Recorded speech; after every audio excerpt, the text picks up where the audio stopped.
আজকের ভিডিওতে তোমাদেরকে আমি একটা ক্লে জুয়েলারি টিউটোরিয়াল দেখাবো, সাথে তোমাদেরকে বলে দেবো কোন ধরনের জুয়েলারি তৈরি করলে জুয়েলারি সহজেই তোমরা সেল করতে পারবে আর কোন ধরনের জুয়েলারি তৈরি করলে তোমরা সহজে সেল করতে পারবে না। অনেকেই আছো জুয়েলারির বিজনেস করো, কিন্তু জুয়েলারি নিজে হাতে তৈরি করলেও সেল করতে অনেক প্রবলেম হয়। এটাও কিন্তু অনেক কিছুর ওপর ডিপেন্ড করে। তার মধ্যে একটা জিনিস হচ্ছে কোন ধরনের জুয়েলারি তোমরা তৈরি করছো। সমস্ত রকমের জুয়েলারি কিন্তু সমান সেল হয় না। এক এক টাইপের জুয়েলারি এক এক রকম হয় এবং সেটার ডিম্যান্ড কিন্তু এক এক রকম থাকে। এবার তোমাকে বুঝতে হবে তুমি কোন ধরনের জুয়েলারি তৈরি করছো এবং সেটা কত মানুষ পছন্দ করবে বা কোন ধরনের মানুষেরা এগুলো পড়তে পছন্দ করে, সেটা কিন্তু তোমাদেরকে প্রথমে বুঝতে হবে। তো প্রথমেই বলি, তোমাদেরকে কিন্তু আগে রিসার্চ করতে হবে যে কোন এরিয়াতে সবচেয়ে বেশি হ্যান্ডমেড জুয়েলারি সেল করা যেতে পারে, মানে কোন এরিয়ার লোকজন সবচেয়ে বেশি হ্যান্ডমেড জুয়েলারি পড়তে পছন্দ করে। অনেক এরকম এরিয়া আছে যেখানে কিন্তু মানুষ একদমই হ্যান্ডমেড জুয়েলারি পরতে পছন্দ করে না বা পরার প্রচলন নেই। তো সেই সব জায়গায় যদি তোমরা অ্যাডভার্টাইজমেন্ট দাও তাহলে কিন্তু সেই সব এরিয়াতে একদমই জুয়েলারিগুলো সেল হবে না। এমন জায়গায় অ্যাডভার্টাইজমেন্ট দিতে হবে যেখানে এই জুয়েলারিগুলোর প্রচলন রয়েছে। হ্যান্ডমেড জুয়েলারি কিন্তু অনেক ধরনের হয়ে থাকে। যারা তোমরা হ্যান্ডমেড জুয়েলারি বিজনেস করো অথবা এই বিষয়ে রিসার্চ করছো তারা অবশ্যই জানবে যে হ্যান্ডমেড জুয়েলারির মধ্যে অনেক ভাগ রয়েছে, যেরকম clay jewellery, fabric jewellery, oxidise jewellery, এরকম বিভিন্ন ধরনের কিন্তু হ্যান্ডমেড জুয়েলারি হয়ে থাকে। তো তোমাদেরকে আগে জানতে হবে কোন জুয়েলারিটা কোন এরিয়াতে চলে, তারপর তোমাদেরকে বুঝে শুনে সেই হিসেবে কিন্তু জুয়েলারিটা তৈরি করে অ্যাডভার্টাইজমেন্ট দিতে হবে।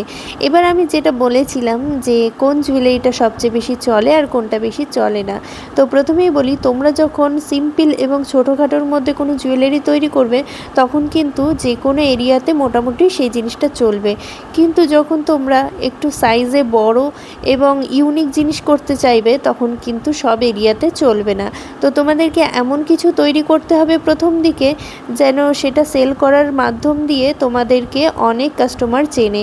তারপর কিন্তু আস্তে আস্তে তোমরা ইউনিক জিনিস তৈরি করলে তারপর সেটা সেল হবে। তাছাড়া কিন্তু প্রথম দিকে তোমাদেরকে এমন জিনিস বিক্রি করতে হবে যেটা একদম সিম্পল হবে, যেটা যে কেউ পড়তে পারবে, নয়তো কিন্তু সেটা সেল হতে চাইবে না। যেরকম ধরো ক্লে জুয়েলারি যখন আমি তৈরি করি তখন কিন্তু আমি একদম সিম্পলের মধ্যে করার চেষ্টা করি যাতে সেটা যে কেউ পড়তে পারে। কারণ এখনকার দিনের আমাদের জেনারেশন যারা রয়েছে তারা কিন্তু এরকম ক্লে জুয়েলারি বা হ্যান্ডমেড যে কোনো জুয়েলারি পরতে অভ্যস্ত, কিন্তু আমাদের মায়ের জেনারেশন যারা রয়েছে তারা কিন্তু এই ধরনের হ্যান্ডমেড জুয়েলারি খুব একটা পরতে অভ্যস্ত নয়। তারা কিন্তু গোল্ড পলিশের যে ধরনের জুয়েলারি হয় সেগুলো পরতেই অভ্যস্ত।